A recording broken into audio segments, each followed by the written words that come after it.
የጨረታ ማስታወቂያ በአዲስ አበባ ከተማ አስተዳደር የሚገኙ የተለያዩ ተቋማት በሽያጭ እንዲወገዱ ውሳኔ የሰጡባቸውን ያገለገሉ የተለያዩ ተሽከርካሪዎች፣ በስክራፕ መልክ የሚወገዱ ተሽከርካሪዎች፣ የሸገር ዳቦ መሸጫነት ሲያገለግሉ የነበሩ ባሶች፣ የተለያዩ ቁርጥራጭ ብረታ ብረቶች፣ የተለያዩ ንብረቶች ወይም ጄኔሬተሮች፣ ያገለገሉ አሳንስር ወይም ሊፍቶች፣ የተፈታቱ የክሬሸር አካላት፣ በርሜሎች፣ የአገልግሎት ጊዜ ያለፈባቸው የአስፋልት ሬንጅ ወይም ቢትመር 85 በመቶ ከነ በርሜሉ፣ የተሽከርካሪ ጎማዎች፣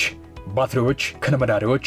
ቸርኪዎች፣ ፍላፖች፣ የኮንስትራክሽን ላቦራቶሪ መገልገያ ዕቃዎችና ሌሎችም ባሉበት ሁኔታ አወዳድሮ በግልጽ ጨረታ በሽያጭ ለማስወገድ የጨረታ ማስታወቂያ መስከረም 19 ቀን 2018 ዓ.ም በአዲስ ዘመን ጋዜጣ ማውጣታችን ይታወቃል። በዚሁ መሰረት መጫረት የሚፈልግ ማንኛውም ተጫራች ከመስከረም 19 ቀን 2018 ዓ.ም ጀምሮ እስከ ጥቅምት 5 ቀን 2018 ዓ.ም ድረስ አፍንጮ በር ወደ 6 ኪሎ በሚወስደው ፍቅር ፕላዛ ህንፃ 3ኛ ፎቅ ቢሮ ቁጥር 306 በመገኘት የጨረታ ሰነድ በመግዛት መጫረት የምትችሉ መሆኑን የገለጽን፣ ጨረታው ጥቅምት 6 ቀን 2018 ዓ.ም